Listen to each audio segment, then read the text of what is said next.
to another week of Hawkeye with me, Dave O'Hara. Pleased to be joined by our good buddy Sean Bock, the 24/7 CBS Sports beat writer there. Sean, of course, has joined us throughout our 6 years here on the air, and always enjoy having Sean on. It's our first show of the new year, but I also wanted to take time to add our first live show, recorded live on Tuesday afternoon, January 20th, to KHQA in Southeast Iowa, Western Illinois, Northeast Missouri. So the Fort Madison, Keokuk, Quincy, and Hannibal areas. Welcome aboard. We've been on for 6 years on the other 5 stations throughout Iowa on Sinclair Broadcasting, but now you're part of Rincon with KTVO, so welcome aboard. Your first show with us. We've aired a couple repeats on KHQA the past couple of weeks with Caitlin Clark, Adam Haluska, and Parker Hesse, as well as Jeff Settles. So now we are back live, kicking off the new year. Sean, as I mentioned, it's January 20th, Tuesday afternoon. The Hawks play at home at Carver Hawkeye tonight against Rutgers. We'll talk about Hawkeye men's basketball here in just a moment, as well as Hawkeye women's basketball. But let's start with Hawkeye football after a big Iowa's been really active in the transfer portal. It's kind of been a different approach for this team. I mean, the talk of the transfer portal the last couple of years has been quarterback, quarterback, quarterback. Obviously, going with Mark Gronowski last year.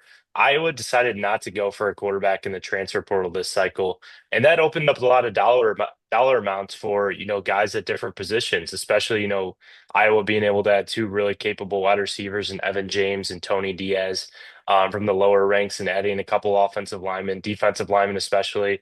And then the secondary as well. I mean, with the headliner being James Madison transfer, Tyler Brown, who I think is a surefire starting safety for Iowa next season, and then adding a couple of other guys too.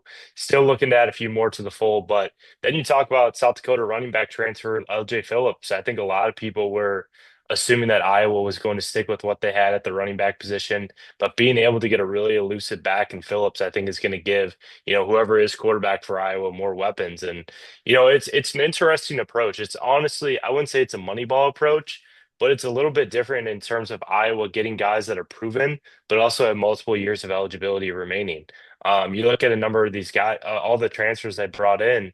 At the top of my head, I think the only one that has less than 1 year or 1 year of eligibility remaining is Bryce Stevenson, the defensive tackle transfer from Holy Cross.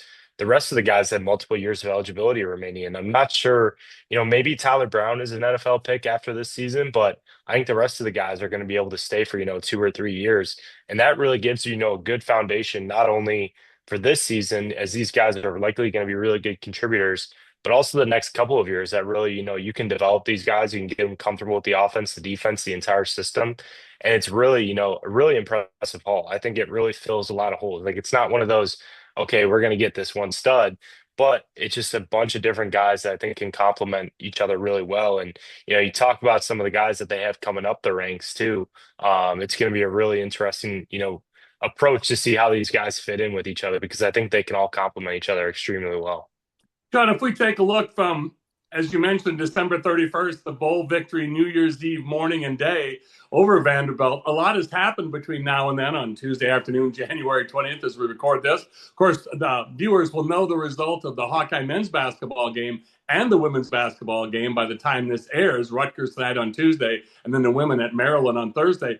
So, Sean, when you talk about some of the additions and subtractions, of course, we talk about a guy like Cohen Entringer, which surprised a lot of people, leaving Iowa and going to Louisville. Jazz Patterson leaving Iowa, as I mentioned, Reese Dakin, the punter, going to Michigan State, following his special teams coach. A few other departures.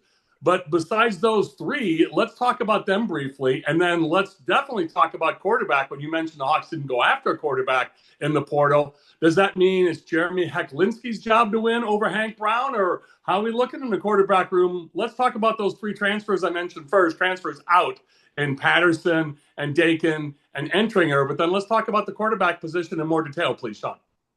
Yeah, Entringer was an interesting one because he was primed to be, one of Iowa's main starting safeties next season with Zach Lutmer, and they were going to be a pretty good unit. Yeah, and he was a Obviously, season-long captain. Excuse me, Sean. He was a yeah, captain every game, too. season-long That was the big captain. shocker. Niall Kinnick, he did he voiced the Niall Kinnick speech before every game.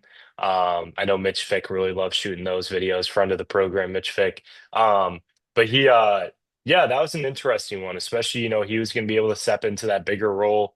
But I think too, with Zach Lutmer coming back, I think that was something that I don't want to say it, played a role, but I think it was something that, maybe Entringer was like, hey, I want to be the guy somewhere else, or, I want to kind of get something different. I know because he was talking about potentially going to the NFL too, leading up to bowl prep and, thinking about going that route. He ended up not, was telling people he's coming back, ends up going to the portal. So, I'm sure you can kind of, figure out what happened there, some of the details behind it. But he's going to Louisville. The Cardinals are an impressive program, but then again, it's like Jeff Brom. Jeff Brom has kind of continued to be a little thorn in Iowa's side throughout the last couple of years. But Reese Dakin made a lot of sense going to Michigan State. I mean, he's close with LeVar Woods.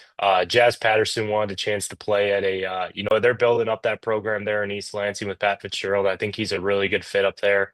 But the one that really surprised me was Brian Allen to Vanderbilt. I mean, it's like this is college football in 2026, where you sack Diego Pavia, and a week later you're joining them. Like you're going to that team, you're transferring to that team. So I think that was a really interesting one because he was probably going to be one of the main guys on the edge next season, and that's one of those positions where Iowa has a lot of, I wouldn't say iffiness because I think they have guys that are capable of stepping up. Kenneth Merriweather being one. Jose Epinesa, obviously, Iowa fans are really intrigued to see what he can bring to the table. They brought in Elon Edge transfer Kamari Brown, but I thought, Allen was going to be really the guy on the edge next year, and to see him go to Vanderbilt was a little bit of an interesting decision, and just enter the transfer portal as a whole. So, I think too some of the pieces that they're bringing in. I mean, they're not going to be surefire, like this is a plus addition. But I do think they're adding some really good depth to bolster these certain position groups. And, they're going to have guys step up too. That's one thing I'm really intrigued to see, especially at the linebacker position. Having some of these younger guys step up potentially. Cam Buffington, Preston Reese, Derek Weisskopf. Then you talk about quarterback too. I mean, the way that they were able to get some of these guys and really, fill this portal class up was because they didn't go after a quarterback. And it's giving me I mean, we haven't really had at Iowa, there hasn't really had like a quarterback battle the last couple of years. I think the last one might have been, um, was it 2017? I think was the last like true quarterback battle, it feels like. Yeah. Um, that feels like going into that season, that was probably the last one that I can remember. Because you just always felt like, after Stanley, that Petrus was going to be the guy. When Iowa brought in Cade McNamara, he was going to be the guy. When Iowa brought in Mark Gronowski too, he was going to be the guy. And there seems to be kind of an edge right now with Jeremy Hecklinski in terms of over Hank Brown. That was the case during the year, but it sounds like Brown has kind of, narrowed that gap a little bit. But it's gonna be really, fascinating to see because this is one thing that I think a lot of people have really like not fully processed is that since Tim Lester's time at Iowa, he hasn't had his like starting quarterback for the next season healthy during spring ball. McNamara was injured during those 2 years. Gronowski was injured last season too, or last spring. And the fact that Lester's going to have, knock on wood, his starting quarterback healthy for spring ball is a really huge plus. And, it's going to be interesting because I think Mark's running ability was really impressive in the way that he was able to run between the tackles and make plays. I think Iowa's quarterbacks, the guys that they have now, are pretty, they're not Mark in terms of running, but I think they're better throwing quarterbacks and guys that can throw receivers open and probably have more impressive arm strength than Mark Gronowski.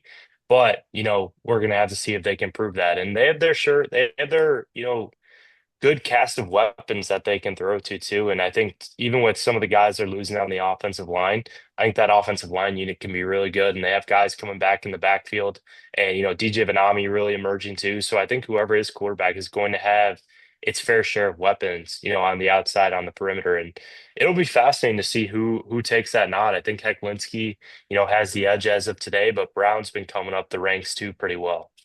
It's interesting, Sean. Let's close out this Hawkeye football conversation and segment with this. Punting is winning, as we know in Iowa. So we mentioned Reese Dakin going to Michigan State following his special teams coach in LeVar Woods. So let's talk a little bit about a new acquisition the Hawkeyes got, a Division III All-American from Simpson College in Iowa. And it'll be interesting to see how he can develop from the Division III to the Division I level, the big time, the Big Ten. So let's talk a little bit about him and what the Hawks can look forward to. And they got to replace Drew Stevens, the all-everything senior kicker who finished with his eligibility. So a lot of interesting twists and turns in the special teams. Special players on special teams, as you posted before. So let's talk a little bit about that with replacing an all-everything kicker in Drew Stevens, and then replacing Reese Dakin, who has 2 more years left after his sophomore year, leaves Iowa to go to Michigan State, as I mentioned. Now we bring in a punter from Simpson College, please, Sean. Yeah, no, that's the acquisition of Tanner Philpott from Simpson College. I think he's probably going to be in line to be the backup punter for Iowa, but a pretty good depth piece, multiple years of eligibility remaining. I know that Iowa's going to look for, I think, another Pro Kick Australia punter, which is the same program that Torrey Taylor and Reese Dakin came through. So I think they're going to go that route for another punter, and then landing Eli Ozick out of North Dakota State. I think that was a really strong land for the Hawkeyes because they need another kicker, and they need a kicker in the worst way, honestly. I mean, Caden Burr, I think, has potential, but I think he's more of kind of that long range, potentially place kicker guy, while I think Ozick's more that kind of reliable, experienced kicker. But what's really interesting to me is um how he's able to adjust to the different elements and playing outside, because remember, the Fargo Dome where North Dakota State plays is inside. The Unidome is inside. Like, that's going to be really interesting to see how he's able to adjust to that, and how he's able to really adjust to the elements and be with the elements. And he doesn't have the leg that Drew Stevens does, but I think he was really accurate within, 49 yards. I think he only missed like one field goal from there, and his other miss was from, above 50 yards. So he's got a pretty, accurate foot, but obviously those elements play a pretty big role in those too. Well, it's interesting that you mentioned that, because his conference that he played in is not just the home games in the Fargo Dome, as you mentioned, or a road game at UNI at Northern Iowa, but also at South Dakota. There's a couple of teams that have dome stadiums. So you're right. That is the elements. How is he going to adjust to that in the Big Ten and being outdoors, especially in late October, November, early November? So, Sean, I said let's close on special teams. Okay, I'll add one more, B, special teams A and B. We talked about the specialists and kicker and punter. Anybody on the roster? Are they going to go out and try to get somebody in these last few days of the portal to replace Caden Weegan now that he's done? I know you can't replace Caden Weegan. You can only hope to try to fill in that gap. Or does that someone exist on the roster currently, and they're going to elevate him to a special teams specialist, return specialist? Yeah, I think someone's going to have to emerge. I think that's kind of where they're at right now. I think Evan James, the transfer from Furman, could have a say in it. Zach Lutmer at punt returner, I think, is a potential option, but he's so important on the defensive side of the ball. It's like, do you want to run that risk? Um, Brevin Dahl is a name to know. Braden Jackson, too, Des Moines area guys, running backs who are really fast.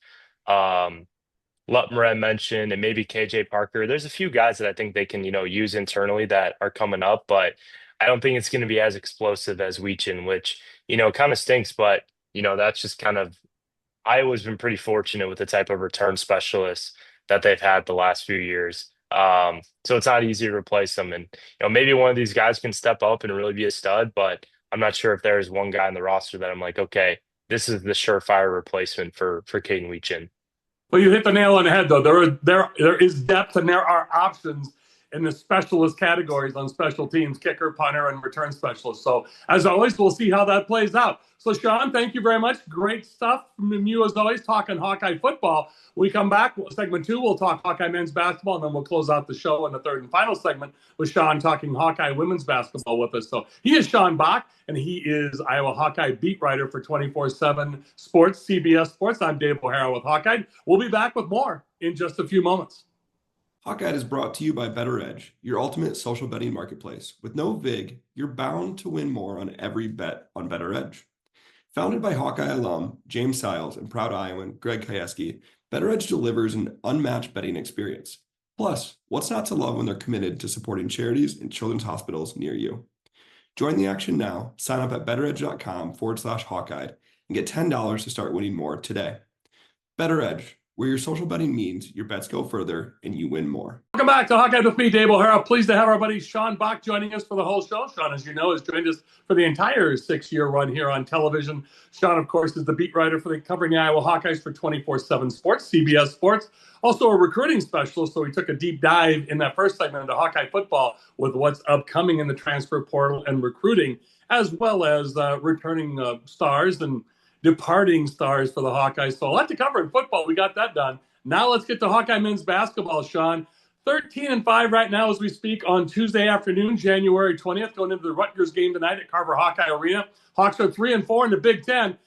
Ability to close games has been a struggle for this Iowa team, and we saw that Iowa was able to really close that game against Indiana. And it was interesting to hear after the game too that Darren DeVries talked about fatigue being a factor for the Hoosiers, and Iowa was kind of able to wear them down without really pushing the tempo that much, but also just having that pace and that rhythm in the half court and really being that more cohesive team and really taking away Lamar Wilkerson too. One of the things that I really liked about Iowa in that game against the Hoosiers is that they were able to match up hunt really well against the Hoosiers. Um, Bennett Sturts was able to kind of have his way on Connor Enright. I know Enright was able to draw those 2 fouls on him, but Bennett really dominated in that aspect of the game, and Indiana was going drop coverage in him against him, and he was able to really take advantage of that. I thought his ability to get north-south and being able to draw those fouls made a really big difference in that game too, as opposed to some of the other games where he's kind of flailing a little bit instead of really getting north-south. But then Tavion Banks too, that was something that I really liked about him in that matchup, is that they used him in different matchups and his ability to relocate to the rim and relocate off the ball, because we know how important cutting and spacing is in McCollum's offense, and his ability to really be able to react when the other team gets 2 on the ball, or I was able to get 2 on the ball, and he's able to find his open spots in the court, and being able to finish too, because I think that's one thing that has kind of frustrated people this year, and even like Iowa too, with Banks' kind of inconsistency in terms of finishing around the rim for how much he plays around the rim. But for him to get some of those to go down, I think he was 5 of 8 at the rim, missed 2 of those in the first half, but I think he was 5 of 6 in the second half or something along those lines. He probably had more in the first half too, but he was very productive in that game, and very active on both ends of the floor. When he was guarding Tate and Connerway, then that's really when things kind of went awry for Indiana, because Connerway was really their only offense. And when Banks was put on at the point of the attack, he really struggled too. And his shot making, his free throw makes too, like those were big down the stretch. I think Iowa was perfect at the free throw line in the second half. And other guys too stepped up. I mean, Alvaro Fulgaris, like I know he's kind of been, up and down, but I thought he had a really good second half on the defensive end, had that assist to Tavion Banks on that and one bucket that he had that kind of, extended the lead a bit more, was on the court during that big stretch between the under 8 and the under 4 timeout. Sage continues to look really mature in his role. Obviously, Tavion and Cale Combs had those big outings against Purdue as well. But I think you're starting to see some of that more maturing process with this group. And man, like some of those games too, you put in a really good game plan and you execute really well against Purdue. Same thing against Illinois. Maybe in the second half, but defensively you're able to really take advantage of some of those things. But some of those teams are just really hard to beat. When McCollum mentioned it after the Illinois game, is that these guys just are so good at leveraging each other, like leveraging each other up, some of these other teams. And there's definitely a talent gap. But when you're able to leverage each other up, no matter what the talent is, that makes you a lot harder team to beat. And these teams like Purdue and Illinois are, probably a step above in terms of talent outside of Bennett Sturts of this Iowa team. But we saw Iowa being able to leverage each other up against Purdue or against Indiana on both ends of the floor. And then in Purdue in the second half, getting other guys to step up, but also being able to play off of each other too. And that's one thing that I think was really important in, the last 2 games, is I thought the offensive flow in both those contests were way more consistent than they were, against Illinois or Minnesota. Like it just kind of looked, and even the second half against UCLA, it kind of just looked a little out of whack, and just like, not McCollum always talks about getting to those second and third actions.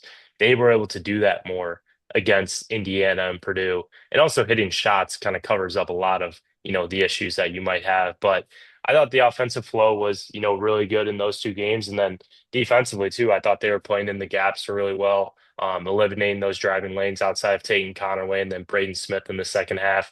Want to see defensive rebounding maybe get a little, fixed up. That was an issue against Indiana, although Indiana wasn't able to convert on those second chances. But I think there's, a lot of good that came out of that road trip to in the state of Indiana, and could really be positive because it's a really important stretch coming up too, where you got to be able to win these games.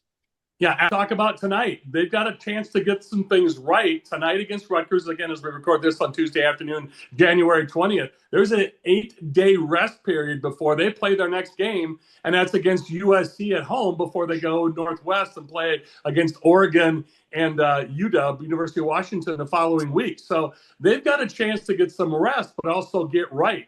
And a couple of very top the show in our third and final segment. We talked football, the first segment, Hawkeye football, now Hawkeye men's basketball, and we'll close out talking Hawkeye women's basketball. He is Sean Bock, beat writer covering the Iowa Hawkeyes for 24/7 Sports, CBS Sports, also their recruiting expert. I am Dave O'Hara with Hawkeye. We'll be back with more in just a few moments.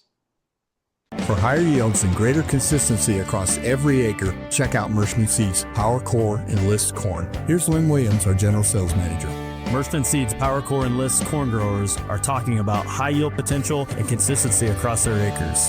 And that comes from brand new high yield germplasm combined with the Power Core herbicide trait package engineered to boost performance and put more bushels in your hopper at harvest. Contact your local Mershman Seeds dealer today and ask them about Power Core Enlist Corn from Mershman Seeds, your friend in the field.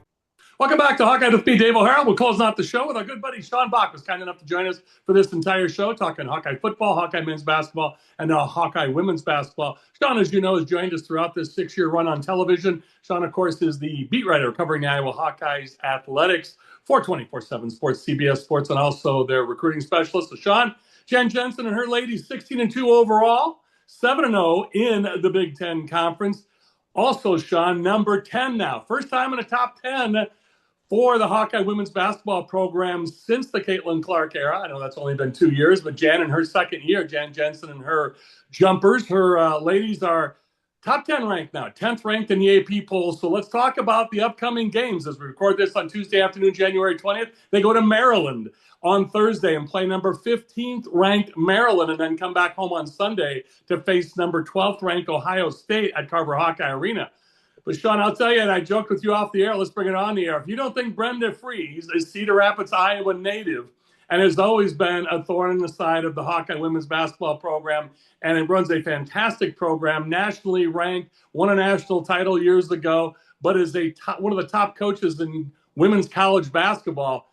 If you don't think she and her Terrapins are going to be ready to roll on Thursday, you're missing your guess. So let's talk a little bit about what's happening with the Hawkeye women. And, of course, we know it starts and stops with Hannah Stuelke, Big Ten Player of the Week this week. Add in Addie Deal, who's really rounding in nicely to her freshman season, Sean, as the Big Ten Freshman of the Week. And then, of course, Ava Hayden. Sean, you can basically take Ava Hayden and Hannah Stuelke at the center or the 4-5 position, and you can basically say that position, those two positions, are going to get you 40 and 20 every game. That's incredible to say. Think about that, Sean. They both are almost averaging a double-double a game, Ava Hayden and Hannah Stuelke. Yeah, and being able to have, more guard play too. I think the emergence of Addie Deal has been a really positive thing for this Iowa team. I mean, Taylor Stremmel has kind of had more of a rougher stretch the last few games, but to get Deal to playing like the way that, a lot of people expected her to play has been really important because it didn't really look optimistic for, a certain stretch there. I mean, I know every freshman has their issues, and obviously Addie's probably the most hyped player to come to Iowa since Caitlin Clark. So there's a lot of expectations on her, but to see her, start to get comfortable, see her, make an impact when she's on the floor. Obviously 3 turnovers against Michigan State wasn't great, but that performance against Oregon, I think she finished with like 18 points or something like that. Really good outing. And to see her, kind of emerge has been a big plus. Keeping Chit Chat right, healthy as well is huge. Kylie Feuerbach, her defensive ability, obviously she's not, the most consistent offensive threat, but to get her back on the floor and kind of be that stopper on the perimeter has been really important for this Iowa team. And, they've found ways to win. Like that's a big plus. I mean, they played tough, like that Northwestern game, all they could handle. Indiana, almost came back and won that game. Oregon was a tough out too. And then Michigan State at home. I mean, obviously Iowa was up pretty big, and the Spartans came back because of their kind of relentless pressure. And Iowa, I thought was solid. Turning, didn't turn over the basketball as much as Michigan State forces you to, but I think it was it's good to see them be able to win these types of games and win these games which are close and take care of business, because man, this stretch coming up is tough. You got 5 games in a row. Excuse me, you got 7 games in a row against teams ranked in the top 25 on Torvik, which is the main metric site for women's college basketball. But 7 games in a row against top 25 teams. I mean, the Big Ten is a gauntlet. Folks, there he is. Sean Bock covered Hawkeye football for us, Hawkeye men's basketball, Hawkeye women's basketball. Sean, it's always great to see you. Thanks for joining us. Sean, of course, as you know, is the beat writer covering Iowa Hawkeye sports for CBS Sports 24/7 Sports and their recruiting specials. Sean, my friend, as always, thanks for joining us, especially for the entire show today. It's always great to catch up with you, and we'll talk to you soon. Thanks, Sean. Yeah, thank you, Dave, for having me as always. Truly my pleasure. For Sean Bock, I'm Dave O'Hara. Thanks also to my production partners at Better Edge and BetterEdge.com, Greg Kayesky and James Stiles. For Hawkeye, I'm Dave O'Hara. That's all from us. Thanks to all of you.